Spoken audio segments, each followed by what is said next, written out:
Queridos irmãos, eu gostaria de fazer uma leitura bíblica com todos os amados. Para isso, peço a gentileza que projete aí, Eglisson, por favor, Evangelho de Mateus, capítulo de número 27. Evangelho de Mateus, capítulo 27, a partir do verso de número 32.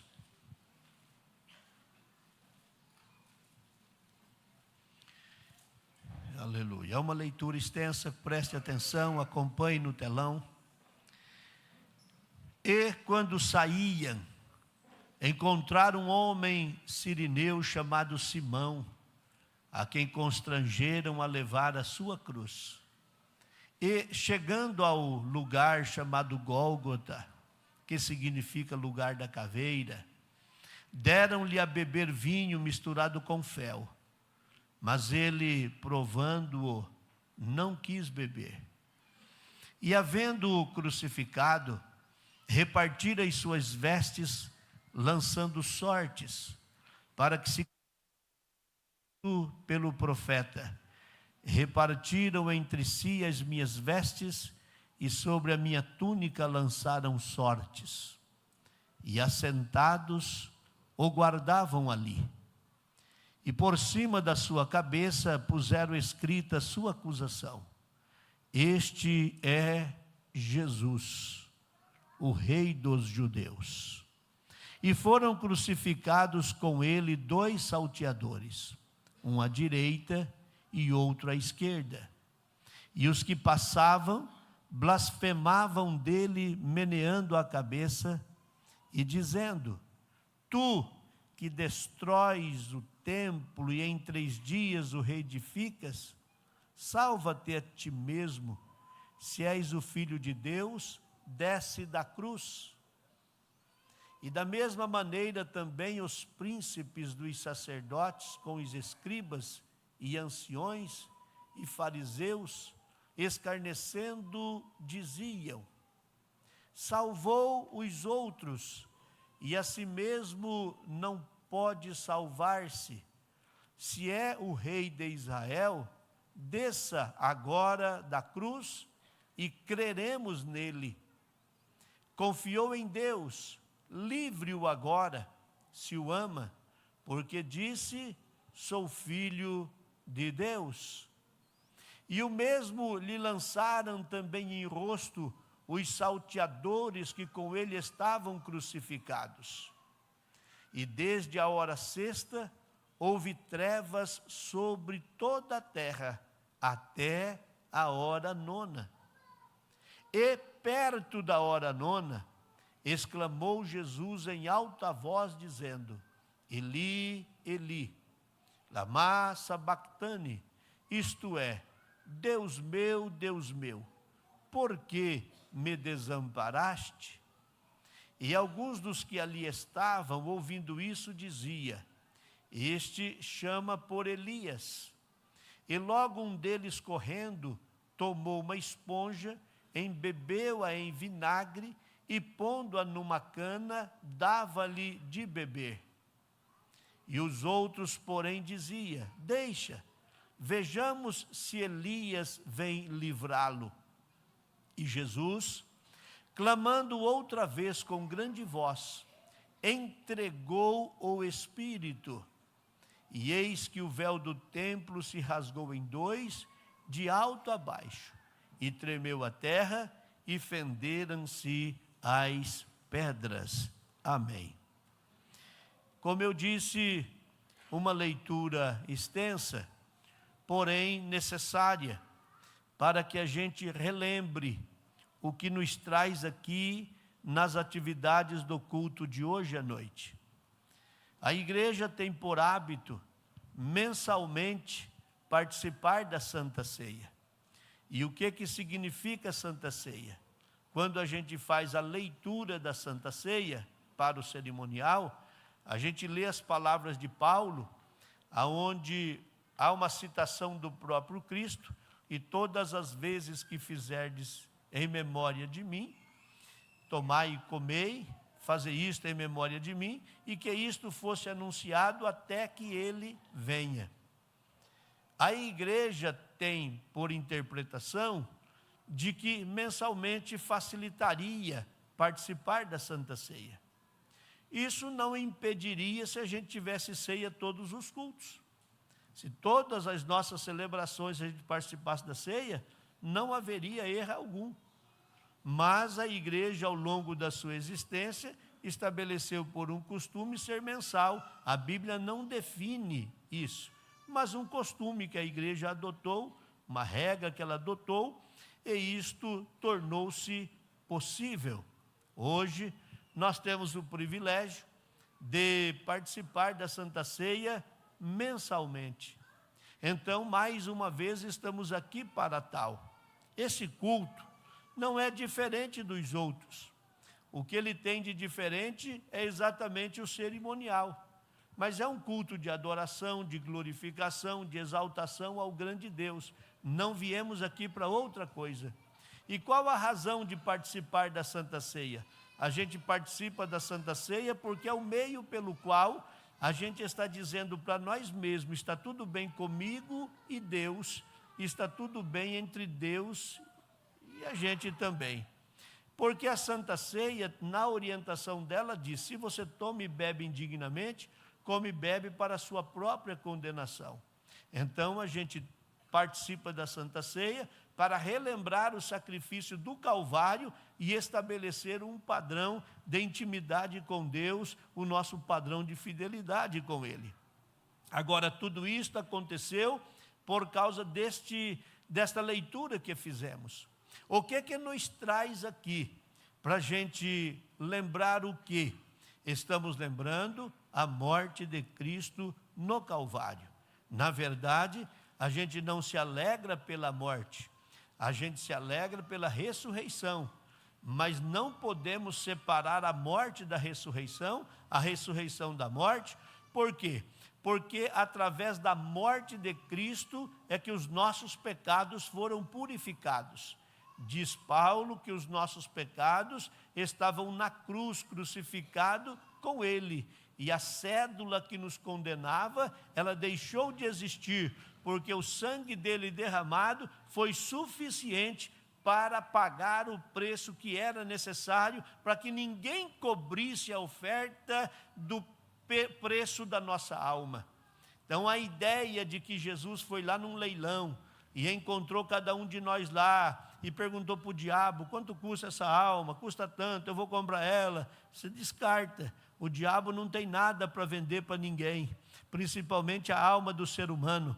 Jesus investiu um valor tão alto que mesmo que o inimigo quisesse, nunca poderia ultrapassar o preço da alma que ele pagou, o valor que você tem. Esse é o grande diferencial. Agora, na leitura que fiz, fica bem claro o processo da crucificação e tudo que naquele dia aconteceu.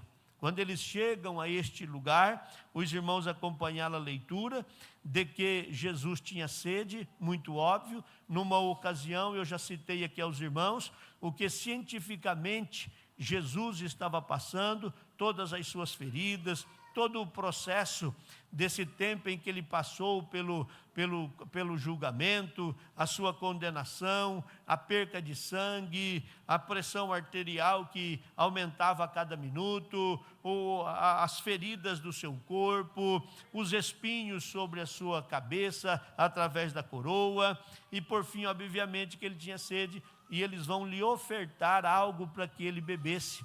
E a bebida que lhe ofertaram era o vinho, o vinagre, né, para que ele pudesse beber. Por que ele recusou beber esse vinho misturado com fel?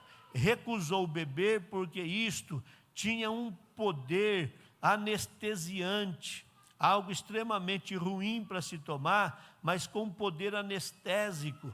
As pessoas, quando estavam com muitas dores, tomavam esse líquido no intuito de amenizar as suas dores. Jesus não queria abrir mão 1 milímetro sequer das dores que sentia por causa da igreja que ele estava antevendo. Ela existiria, salva, redimida pelo sangue derramado na cruz do Calvário. Aleluia. Por outro lado, o que eles desejavam, quando pegam um pedaço de madeira, uma cana, como queiram, alguns acreditam ser um pedaço de bambu, por exemplo, e amarraram uma esponja, na segunda citação que tem, e levaram até Jesus. Há quem diga, obviamente, que a Bíblia não define isso, que essa esponja era uma das esponjas usada pelos banheiros públicos que existiam naquele tempo. É que hoje a gente tem a oportunidade de ter o saneamento básico, as casas têm os seus sanitários, mas tenta imaginar há 50 anos atrás como era, há 70 anos atrás como era, e chega a isso alguns milhares de anos atrás como era.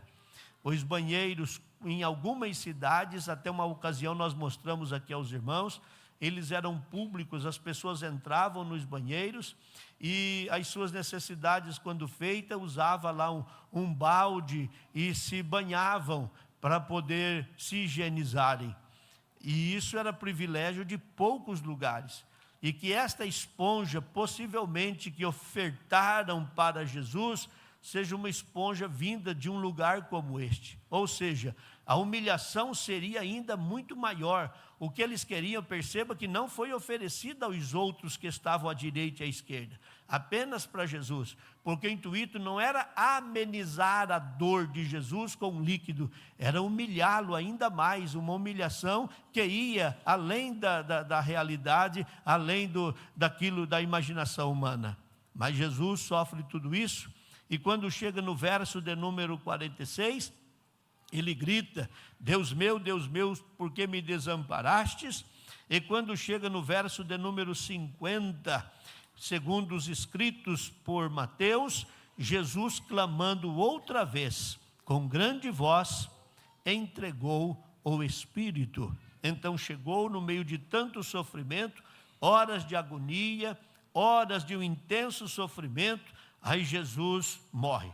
Quando ele morre, nós lemos até o verso 51, mas permita-me avançar um pouco mais para os senhores entenderem o que é que acontece naquele momento. No verso 51, o véu do templo se rasgou em dois, de alto a baixo, e tremeu a terra, fenderam-se as pedras. Agora olha o verso 52.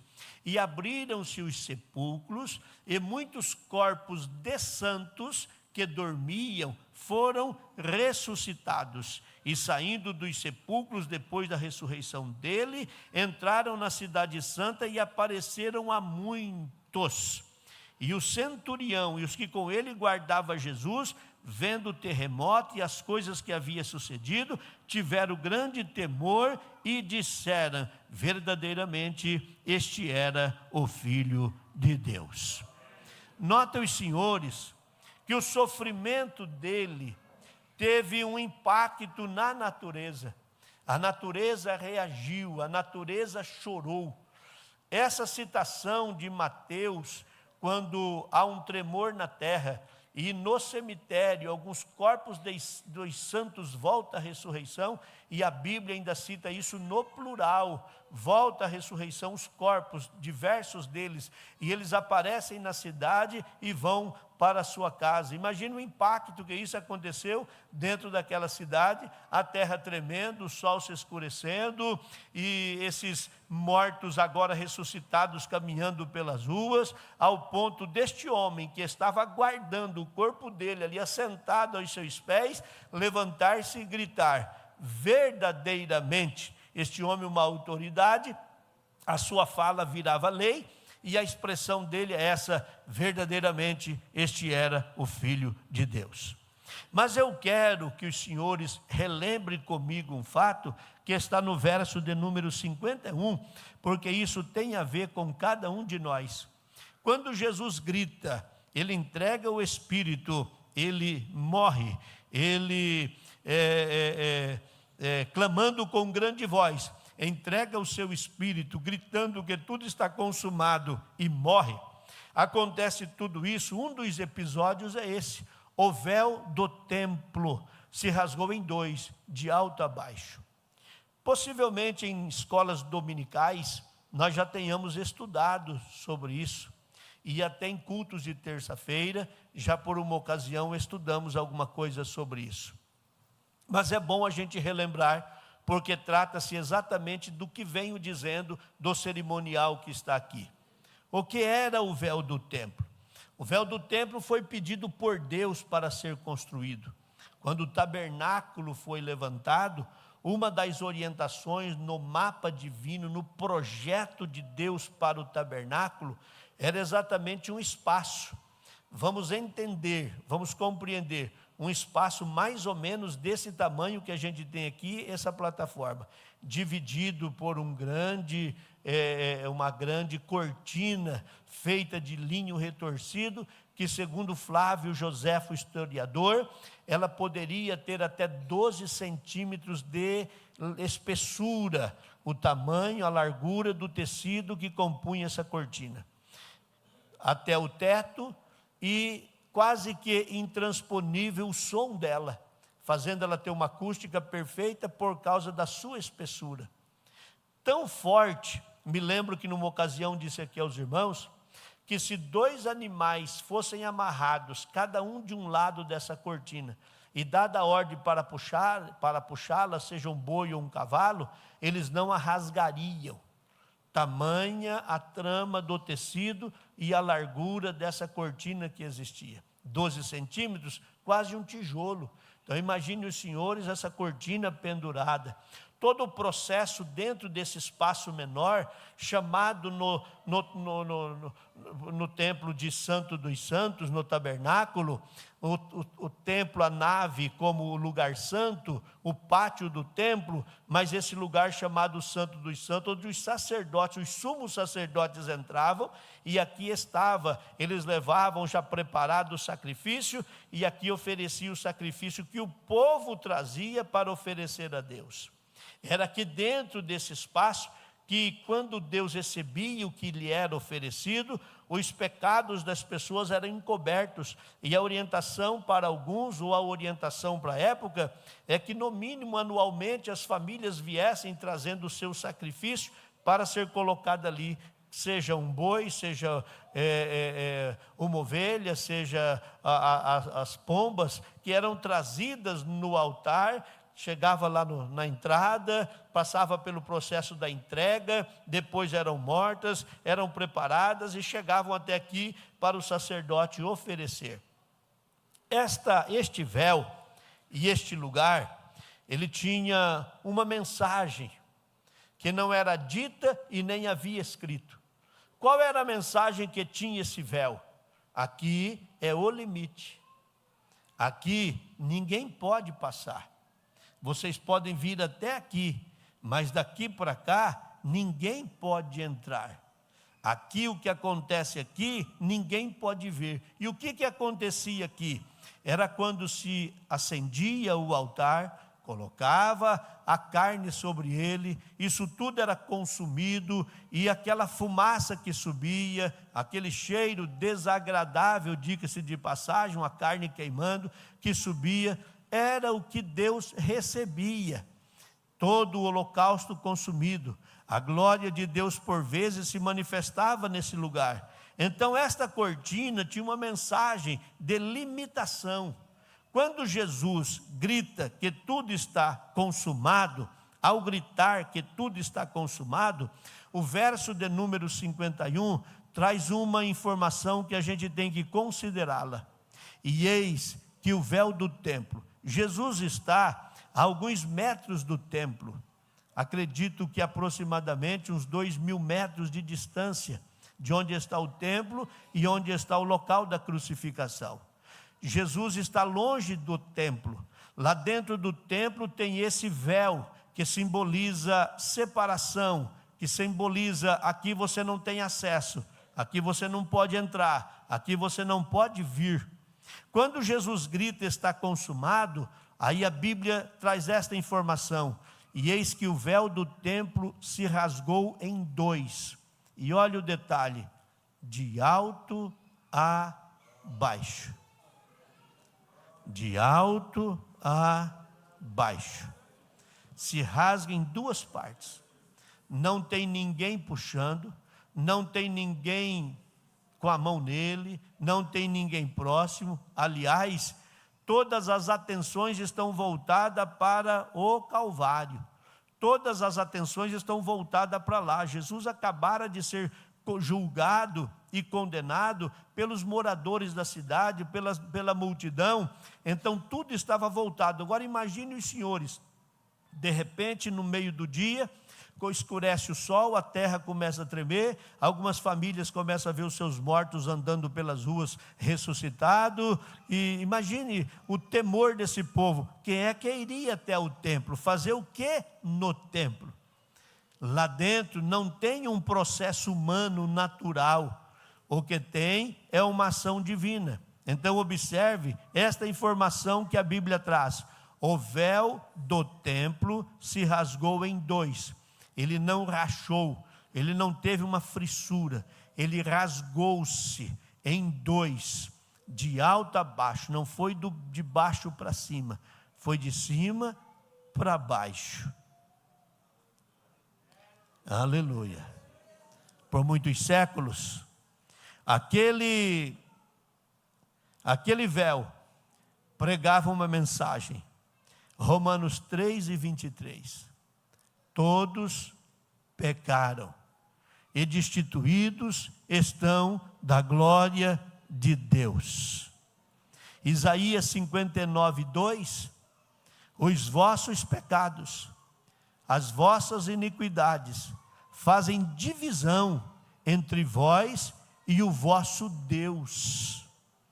Essa era a mensagem que aquele véu vendia. E desde que o homem pecou, Deus se empenhou num projeto, num processo de trazer o homem de volta, fazê-lo reconciliar consigo. E o caminho está sendo preparado. Jesus naquela cruz, um sofrimento que há poucos dias até comentamos aqui, mostrei até uma foto para os irmãos, incalculável na nossa mente humana, o tamanho do sofrimento que ele teve, para que pudesse cumprir o propósito de novamente preparar esse caminho, aonde nós teríamos acesso a Deus. Jesus na cruz, com o seu sangue, Hebreus 10:20, Jesus na cruz, com o seu sangue, ele abre um novo e vivo caminho, que ele nos consagrou pelo véu, isso é, pela sua carne. O bendito é o Senhor. Agora, o caminho está construído. Jesus sobe a cruz. O sofrimento é tanto que ele até sugere que o cálice seja passado dele. Porém, a vontade do Pai permanece. O Pai, segundo os relatos bíblicos, tem o sentimento paterno de olhar e ver o sofrimento, e é a razão dele clamar: por que que tu me desampara? Biblicamente é como se Deus, para mostrar o que era o tamanho do sofrimento, fechasse os olhos, virasse as costas, para não ver o tamanho do sofrimento do seu filho. Mas agora o caminho está pronto, está marcado o dia da inauguração. Todas as autoridades estão convidadas, a cidade está convidada, o mundo espiritual está convidado, e falta-se poucos minutos, poucos segundos, para cortar a fita, desatar a fita que inauguraria o caminho. E o que Deus escolhe para mostrar? Qual era isso? Por que razão? Todas as vezes que vai se inaugurar alguma coisa, digamos um templo nosso, há uma porta fechada, uma fita na porta simbólica, desata ela, abre a porta, a partir de agora está inaugurada. Vai inaugurar uma ponte, vai inaugurar uma estrada, também tem uma fita, alguém desata ela, e a partir dali ela está livre para ir e vir.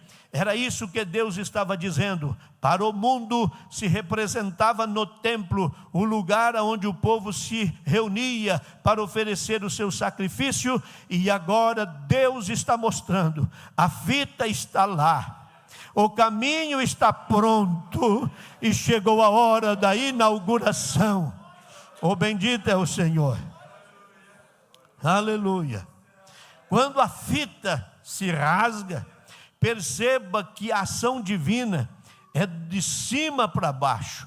O véu se rasga de cima, de alto a baixo. É como se uma mão poderosa. Agora imagine um véu com 12 centímetros de largura, que se animais puxassem não rasgava. Ele não rasgou porque estava com o seu tempo vencido, porque estava apodrecido. Não, ele rasgou-se pela ação poderosa de algo que era superior. Era Deus dizendo: eu estou inaugurando o caminho. A fita da inauguração está sendo aberta. Oh, bendito é o Senhor. Agora o caminho está pronto. O Evangelho de João, capítulo de número 14, verso de número 6.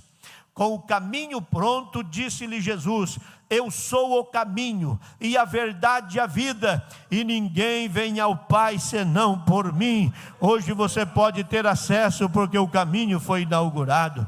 João capítulo 10, verso de número 9.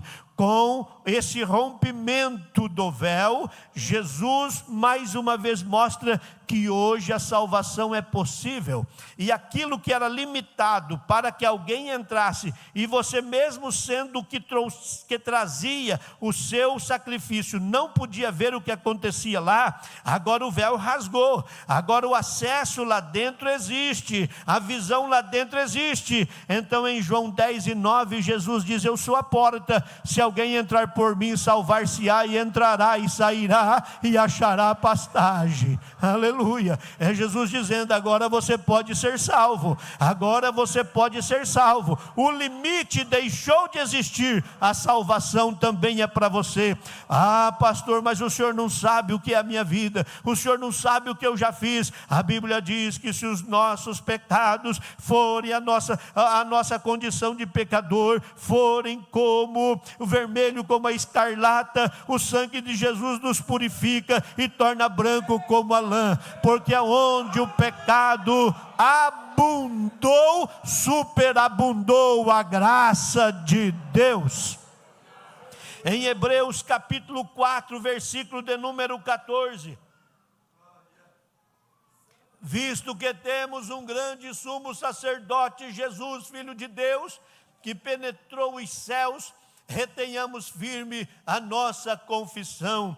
Ou seja, os sumos sacerdotes entravam trazendo um sacrifício e você ia para casa e só esperava o resultado. Hoje, você pode entrar na sala do trono, e eu não estou falando de subir nessa plataforma, eu estou falando de banquetear com Ele, oferecer sacrifício com Ele. Oh, bendito é o nome do Senhor. Hoje você é o sacrifício vivo. Em Romanos capítulo de número 5, verso de número 1 e 2. Sendo, pois, justificados pela fé, temos paz com Deus por nosso Senhor Jesus Cristo, pelo qual também temos a entrada pela fé a esta graça, na qual estamos firmes e nos gloriamos na esperança da glória de Deus. Olha o que Paulo revela: temos entrada pela fé a essa graça. Você pode ser perdoado e justificado.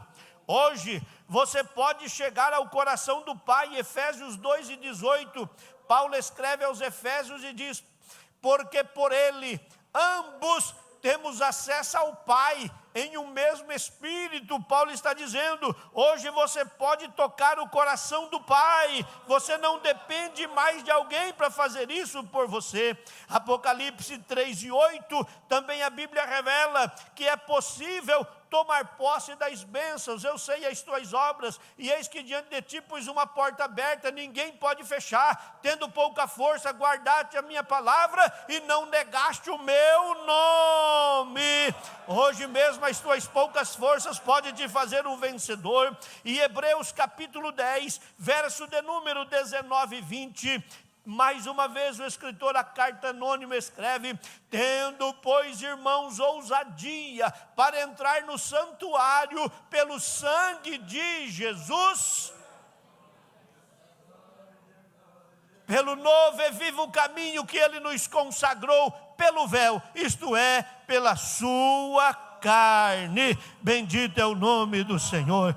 Então o caminho agora está pronto. Aí a lição da Bíblia a lição que a Bíblia nos orienta é de que esta salvação que é proposta através do sacrifício dele, do grito dele, tudo está consumado, da reação da natureza, não tinha outra lição a não ser essa: a salvação não é dada aqui de baixo, o acesso ao Santo dos Santos vem do alto, o véu se rasgou de alto a baixo, era Deus dizendo: vem de cima, a salvação vem de cima, a provisão vem de cima. Oh, bendito é o Senhor.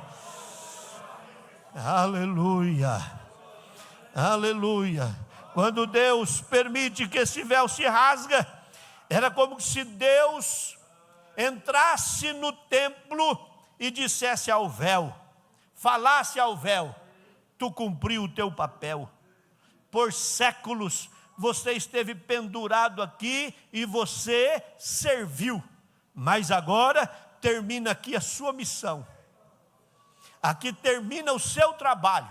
Rasga o véu e diz: agora você não tem mais utilidade, porque esse lugar que era acesso, um lugar de acesso apenas para o sumo sacerdote, agora eu transformo os que pela cruz são salvos em reis e sacerdotes, e dou a eles a possibilidade de entrar, de sacrificar e de ver a glória do Deus Pai. Oh, aleluia. Deus estava dizendo: a separação não vai existir mais. Oh, glória a Deus. O véu desmantelou-se no próprio lugar. Aleluia. Deus não mandou ninguém lá e disse: fique pronto, tire o véu e use em outro lugar. Não, foi lá dentro do templo. É como se Deus tivesse chegado para o véu e dito: você está sendo demitido agora. A partir de hoje não precisa do teu trabalho mais aqui. Demissão. Rasga, não serve mais, o caminho está aberto. Rasga, não precisa mais, o caminho está aberto. Oh, bendito é o Senhor. Aleluia, aleluia, aleluia. Não há mais necessidade de uma interferência, porque agora você já pode sacrificar diretamente a Ele. E vem Paulo em Romanos capítulo 2, verso 1 e 2, e define como seria dali para frente.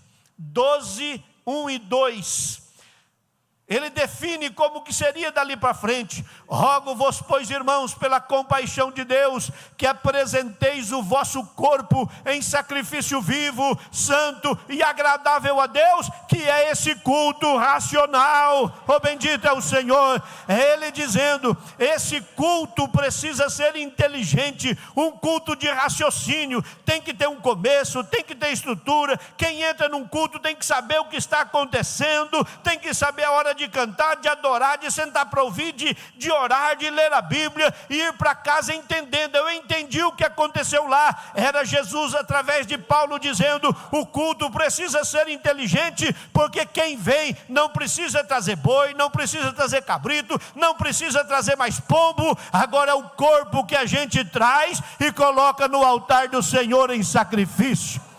E esse sacrifício que a gente faz nada mais é do que essa atitude nossa dentro do culto, essa condição de levantar a mão e glorificar, de sentir esse arrepio e adorar, de tocar um instrumento para glorificar o Senhor, de cantar belos hinos para adorá-lo, de levantar a mão e glorificar, de servir a Ele, de dar glória a Deus e aleluia, de manifestar o sentimento da alma. É como se a gente estivesse com o corpo sobre o altar em chamas e dizendo: recebe, Senhor, recebe, Senhor, recebe, Senhor. Bendito é o nome do Senhor. Esteja em pé.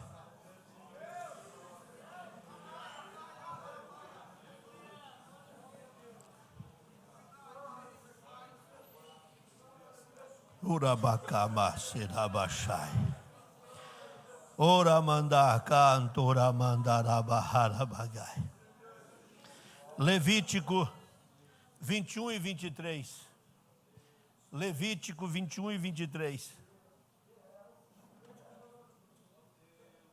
Porém, até o véu não entrará, nem se chegará ao altar, porquanto falta nele, para que não profane os meus santuários, porque eu sou o Senhor que os santifico. O pecado trouxe a separação. Jesus veio e restituiu a comunhão. Todas as vezes que alguém olhava para o véu, tinha que pensar: pecamos, falhamos, erramos, não posso entrar lá, não tenho acesso lá. Mas quando o véu se rasga, 1 Timóteo 2:5, Paulo declara: porque há um só Deus e um só mediador entre Deus e os homens, Jesus Cristo, homem. Colossenses 1:20, é a sequência da visão de Paulo.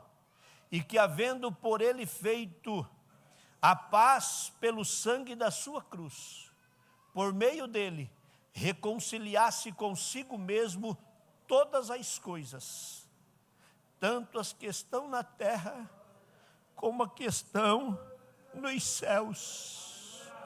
Efésios 2:1, Paulo continua com a mesma visão e diz: e ele vos vivificou, estando vós mortos em ofensas e pecados. A palavra vivificar é dar vida ao que já tem vida, é alguém vivo receber outra vida. É o que ele fez, é o que ele fez. Você já estava vivo, é um ser humano vivo, mas ele veio e te deu a vida, te salvando, resgatando a sua alma. Esse véu, quando se rasga, ele abre as portas e nos dá a possibilidade de ser abençoado. Eu quero encerrar, a história vai ficar muito longa, porque eu gostaria de orar por sua vida esta noite. Nós vamos participar da Santa Ceia e eu procurei ser o mais prático possível, o mais claro possível, do que nos traz aqui num culto desse, e o que é que você precisa fazer para ter também esse acesso a Deus. Você já não precisa mais de objetos, não precisa mais de meios. Tudo o que você precisa é ter Jesus dentro do coração. Aí o Salmo de número 40, a Bíblia diz assim: esperei com paciência no Senhor, e Ele se inclinou para mim e ouviu o meu clamor. Então, se você precisa de alguém que lhe ouve, de alguém que lhe ouça, alguém que lhe socorra, é hora de clamar a Ele, mas você não precisa mais de ter outro meio a não ser você mesmo. Você é o sacrifício vivo, você é o sacrifício vivo. Então você não precisa que alguém adore por você, que alguém glorifique por você, que alguém receba por você. Agora o caminho está aberto, agora o caminho está aberto, o véu se rasgou, o caminho se abriu, o caminho foi inaugurado. Então agora você tem acesso ao Pai. Eu quero aproveitar e, em que pese as horas estar avançadas, lhe dar 1 minuto, creio que é suficiente para você fechar os seus olhos e falar com o Pai, falar com Ele. Já que você não precisa mais de meios, de objetos, é você e Deus, então fale com Ele. No mínimo agradeça pela salvação da sua alma. Vai.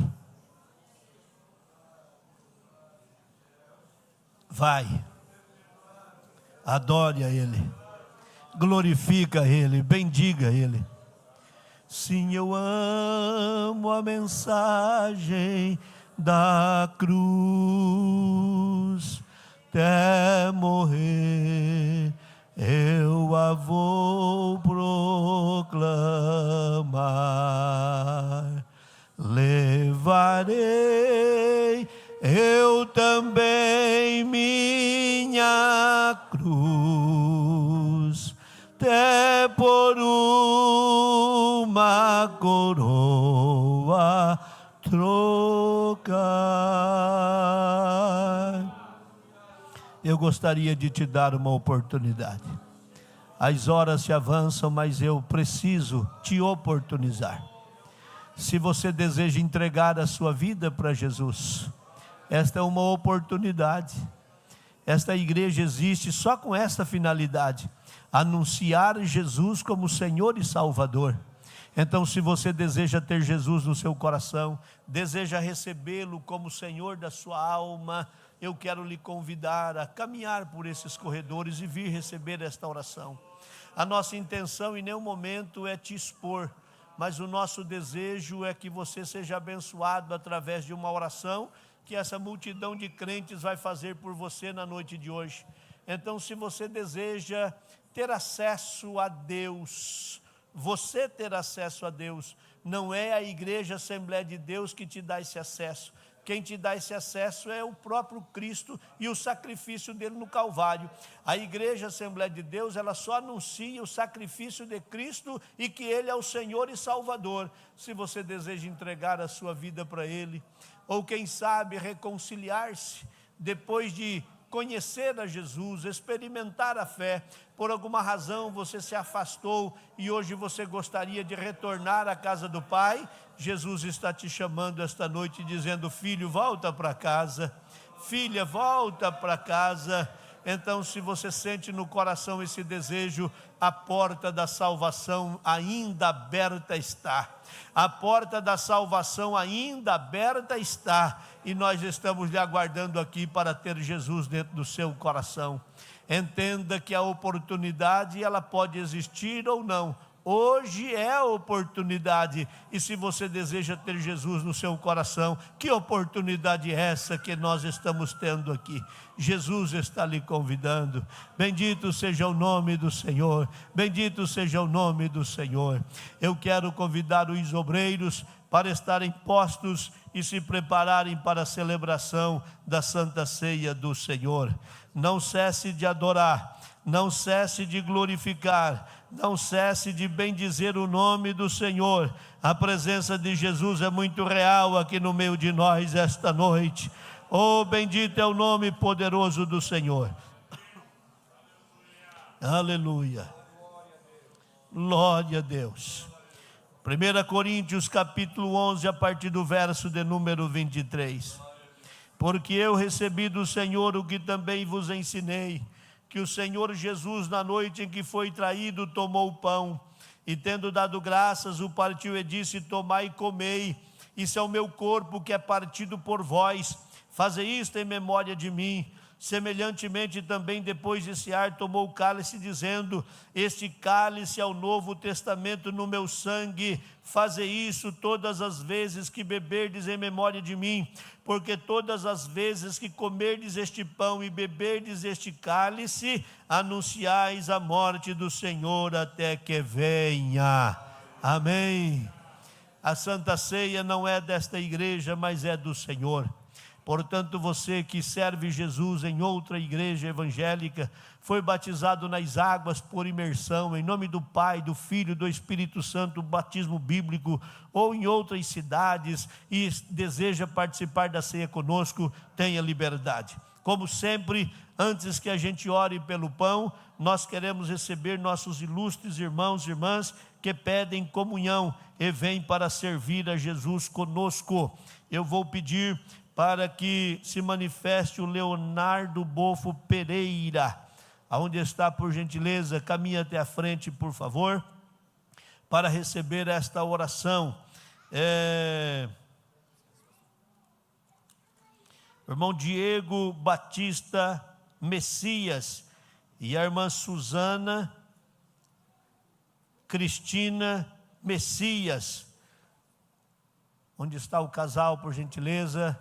Se puder chegar até aqui, os nossos obreiros vão já fazer a entrega do seu cartão de membro. Eles vêm da Igreja Pentecostal de Jesus Cristo. Dá para dar glória a Deus por isso? O Ederson Maximiano, aonde está o Ederson? Está presente, por gentileza, caminha até a frente. Venha também os obreiros, auxilia aí um dos obreiros para dar um abraço e entregar o cartão de membro. E se reconciliou em um dos cultos da tarde da bênção. Vocês não dão glória a Deus, não é? Aleluia. A irmã Daiane Alessandra Silva. Onde está, por gentileza? Está ali. Também vai receber o seu cartão de membro. E a irmã Gislaine Gomes dos Santos, está aqui à frente, também vai receber o seu cartão de membros. Ali chegou o casal. Vocês permaneçam aqui à frente, porque nós vamos fazer esta oração e orar por vocês. A igreja pode glorificar a Deus por isso. Aleluia. Ontem foram dezenas de obreiros recebidos aqui, vindos de outras cidades, vindos de outros lugares.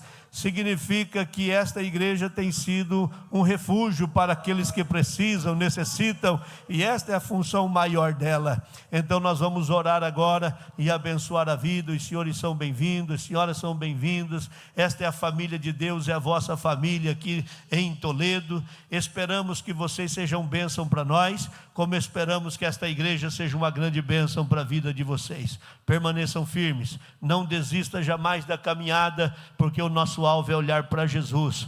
Ele é o autor e consumador da nossa fé. Querido Pai, eu oro agradecido pelo privilégio desse cerimonial. Senhor, nós estamos em torno da mesa e vamos participar da ceia do Senhor. Será servido o pão, que é o símbolo do corpo pregado no Calvário e rasgado por nós lá. Mas também agora nós oramos pelas vidas que reconhecem isso, e alguns reconciliam, outros estão vindo de outros ministérios, outras cidades. O certo é que a igreja do Senhor nessa cidade vai caminhando, vai caminhando, vai caminhando, e o teu nome vai sendo glorificado. Eu quero pedir ao Pai que tu os sustente firme em tuas mãos, que eles nunca desistam da caminhada. Também agora aqueles que vão participar da ceia, Senhor, quando da ceia participarem, que sejam cheios do teu Espírito Santo, que as enfermidades batem retirada, que a sua glória toma conta desse ambiente, Pai. É o pedido que eu lhe faço em nome de Jesus e para a tua glória. Amém.